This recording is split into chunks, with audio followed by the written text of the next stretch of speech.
শুভ সকাল বন্ধুরা, কেমন আছেন আপনারা? সবাই নিশ্চয়ই খুব ভালো আছেন, আমিও খুব ভালো আছি। আজ হলো সানডে, ঘড়ির কাঁটা 12:30টার ঘর পেরিয়ে গেছে। এতক্ষণ যাবৎ মেঘলা মেঘলা ছিল, তাই বুঝতে পারিনি বেলা কতটা গড়িয়েছে না গড়িয়েছে। সকালের খাবার খেয়ে একটুখানি শুয়েছি, হঠাৎ করে শুনি আজানের আওয়াজ হচ্ছে। এই রে, 12:30টা তো বেজে গেছে। ধর্মরিয়ে উঠলাম, তা বুবুকে জিজ্ঞাসা করলাম, কিরে আজকে না আমার তামঝাম কিছুই রান্না করতে ইচ্ছা করছে না, কারণ ইন্দ্র দুপুরে খেতে আসতেও পারে নাও আসতে পারে, তার খেলা পড়েছে। আমি আর পুপু খাবো, গতকালকের এতটা ডাল রয়েছে।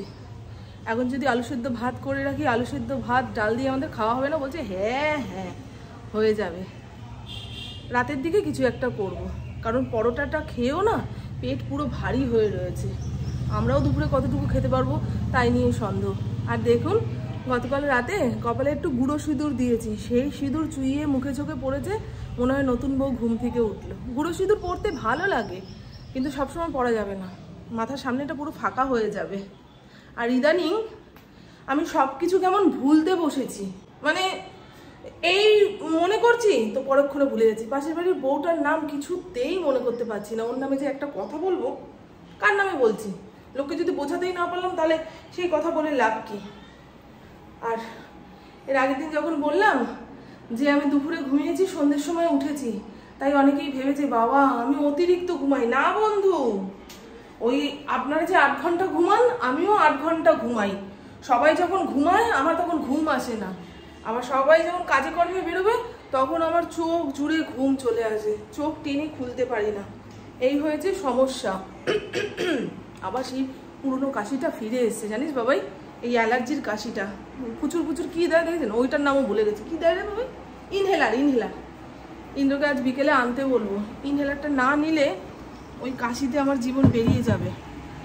ওই হ্যাঁ, সকালে ঘুম থেকে উঠে স্নান করলাম, তো বাবাকে খেতে দিলাম, আমিও খেলাম, পেপার পড়তে পড়তে একটুখানি শুয়েছি, চোখ জুড়ে ঘুম। বুঝলি? আর তোর বাবা বেরোনোর সময় বললো যে কত সুখী পাবলিক, যখন শোয় তখনই ঘুমায়। আমি যে রাত জেগেছি সেটা কে দেখেছি? তার তো প্রমাণ নেই। চলো না, এখন আর চিকেন রান্না করবো না। সানডে যেহেতু নিয়ম করে সকাল সকাল চিকেন চলে এসে, চিকেন ভালো করে ধুয়ে যদি পারি তো ম্যারিনেট করে ফ্রিজে চালান দেবো। আপাতত রাইস কুকারে ভাত আর আলু সেদ্ধ বসিয়ে দিই। এই পরোটাটা খেলেই দেখেছি পেট পুরো ভার হয়ে থাকে, জানিস বাবাই, আমার জন্য কেমন সব বেরিয়ে আসছে পেটের থেকে। পেটটাকে একটুখানি শান্তি দিতে হবে, পুরোপুরি অশান্ত হয়ে গেলে না ব্যাস 7 দিন খাওয়া বন্ধ। প্রচুর পরিমাণে জল খাওয়া দরকার। এতক্ষণ মেঘলা ছিল, আমি তো ভাবলাম যে বৃষ্টি হবে, কি না। রাইস কুকারে চালটা ধুয়ে রেডি করে রাখি। ওদিকে চিকেন ধোয়া হয়ে গেছে, সুজাতা যে বাসন মেজে দিয়ে গেছিলো, গামলা খালি করে দিয়েছি, যে কটা বাসন এঁটো অবস্থাতে ছিল সেগুলোকে উপুড়ো করে দিয়েছি। এই কয়েক মিনিটের মধ্যে দেখুন কতগুলো টুটকো কাজ সেরে ফেললাম। হরিণের চিকেনটা শুধু হলুদ দিয়ে প্রেসার কুকারে 2টো সিটি দিলেই হয়ে যাবে। সকালে পরোটা খাইনি তো, মনে হয় বিষ খেয়েছি। এখন পেটের ভেতর দিয়ে গলা পর্যন্ত একখানা চোরা ঢেকুর জ্বলতে জ্বলতে উঠছে আর নামছে। তার উপরে পড়েছে ভাপানো গরম। পাখাটা না চালিয়ে নিলে রান্নাঘরে মোটে দাঁড়ানো যাচ্ছে না গো। এই পাখাটা খুব কাজের, তবে মাথাটা যদি এদিক ওদিক একটু করা যেত আরও ভালো হতো, নাহলে এরকম কাত করে দাঁড় করিয়ে রাখতে হয়।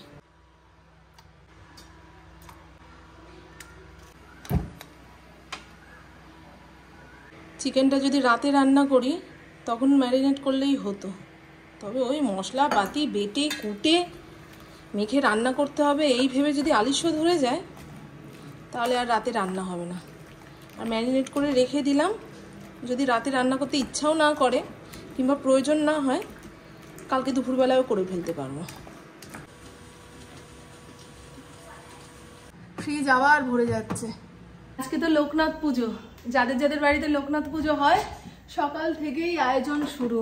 আর এই লোকনাথ পুজোর দিন হাড্ডি গলানো গরম ছাড়ে, সামান্য পাতলা জামাটা গায়ে রাখতে ইচ্ছা করছে না, এত কষ্ট হচ্ছে, হাড় গোড় গলে জল হয়ে যাবে।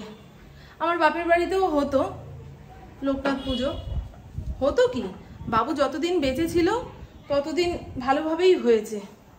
বাবু চলে যাওয়ার পরে মা বলে, ধুর যে এই মানুষটা উদ্যোগ নিয়ে পুজো করতো, সেই যখন নেই, আমি একা একা কি থেকে কি করব। লোকনাথ বাবার একটা ফটো রয়েছে আমাদের বাড়িতে বড়, ওটা দিয়েই পুজো হতো। এবছরে তো মায়ের ঘর ভেঙেছে, সেই ফটো ঠাকুমার ঘরে। মা কতটা কি করবে না করবে জানি না।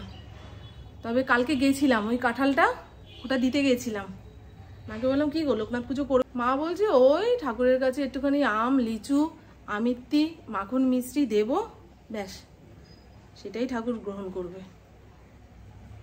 ভগবান যদি ভক্তকেই তাড়াতাড়ি নিয়ে চলে যায়, সেই ভগবানের সেবা করে কে? আমার বাবুর কি চলে যাওয়ার বয়স হয়েছিল বলুন তো? ভাবতেই অবাক লাগে।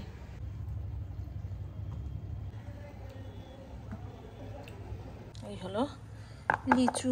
লিচুর চোকলা ছাড়িয়ে যদি ফ্রিজে রাখা যায় 10-12 দিন টাটকা থাকবে, যখন ইচ্ছা তখন বের করে খাওয়া যায়।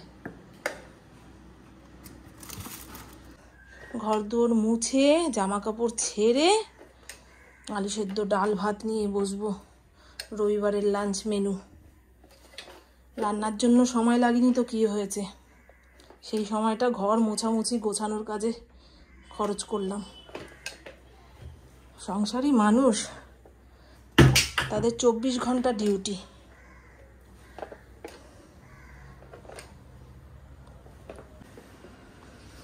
এই পেপারটা পড়বো বলে রেখেছিলাম, হ্যাঁ, সেটা তো আর পড়াই হলো না গো। এই পেপারটা পড়বো, শনিবারের পেপার।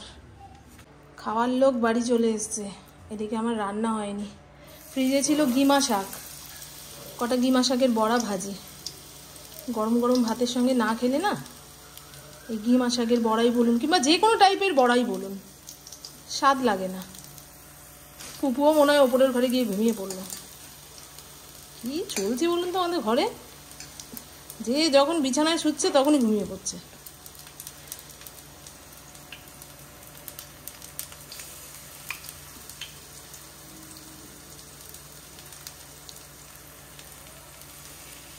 সানডের লাঞ্চ মেনু রেডি হয়ে গেছে। ডিমের অমলেট, পেঁয়াজ কাঁচা লঙ্কা দিয়ে ভেজেছি, গিমা শাকের বড়া, গতকালকের ডাল টকবক করে ফুটিয়ে নিয়েছি, ভাজা শুকনো লঙ্কা দিয়ে আলু ভাতে মাখা। এই হলো ভাত।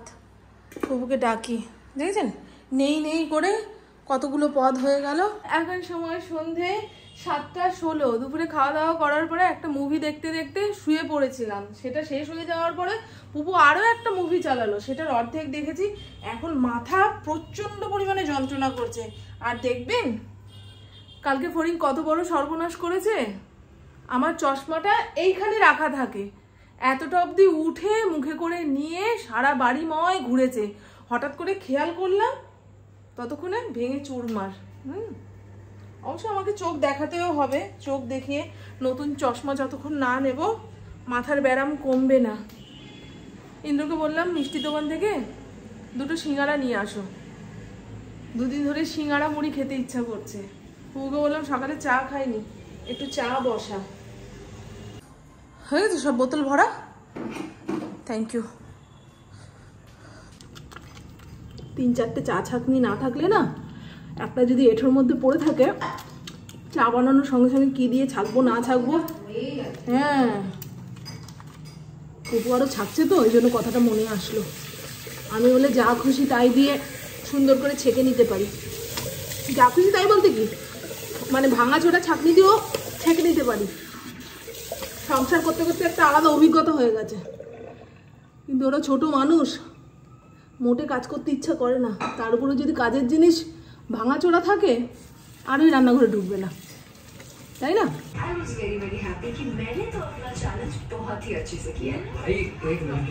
আর এই তো বন্ধু, রাতের সমস্ত কাজকর্ম সেরে জামা কাপড় গুছিয়ে স্নান টান সেরে এসছি।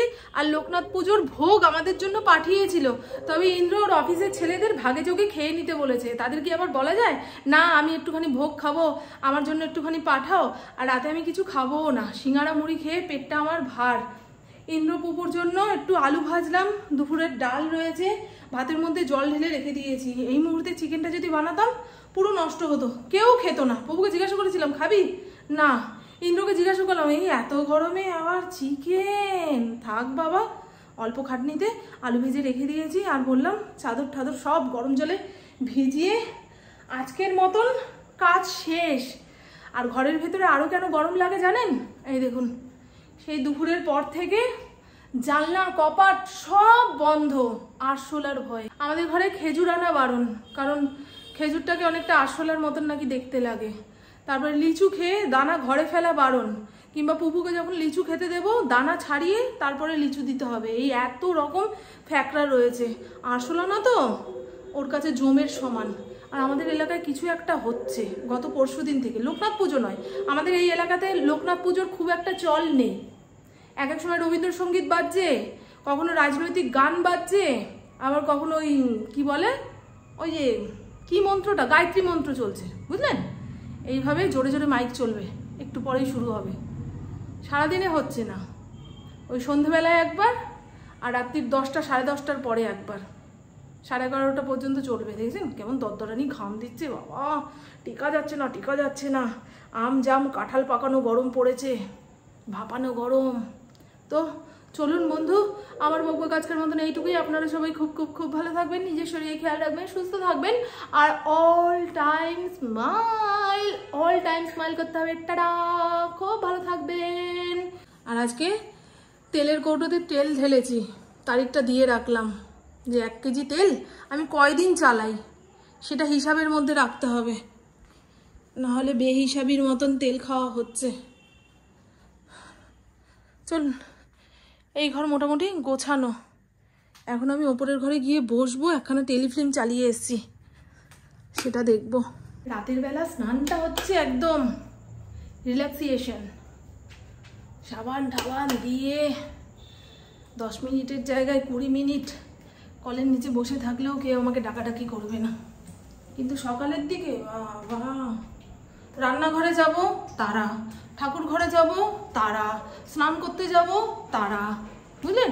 কেউ আমাকে দেয় না, আমি নিজে নিজেই একটা তারা ফিল করি। ভুটোপাটি, বুঝেছেন? 3 দিন হয়ে গেল আমাদের এই রাস্তার লাইট বন্ধ। মানুষজন হাঁটবে চলবে কি করে? এখানে জামা কাপড়ও মেলে দিয়েছি, এই দেখুন। এখন আর সংসারের কাজ ক্যামেরা অন করে করা সম্ভব হচ্ছে না, সবসময় জামা কাপড়ের অবস্থা ঠিক থাকছে না, বুঝলেন? ঘরের যে সমস্ত ন্যাকড়া চোকরা আছে সেগুলোই পরে কাটিয়ে দিচ্ছি। ক্যামেরা যখন অন করছি তখন একটুখানি ভদ্র জামা কাপড়, নাহলে মরে যাবো, অক্কা পেয়ে যাব, ভিডিও আর পাবেন না। হ্যাঁ, বুঝেছেন? তার মধ্যে এ জ্বালাচ্ছে। এই দেখুন, এই মুভিটা দেখছিলাম, কি নাম জানি না, কি নাম রে, ও 8 AM মেট্রো। ভালোই লাগছিল, জানলা কাপড় সব বন্ধ, মানুষ এমনি দম আটকে নড়ে যাবে। চলুন না,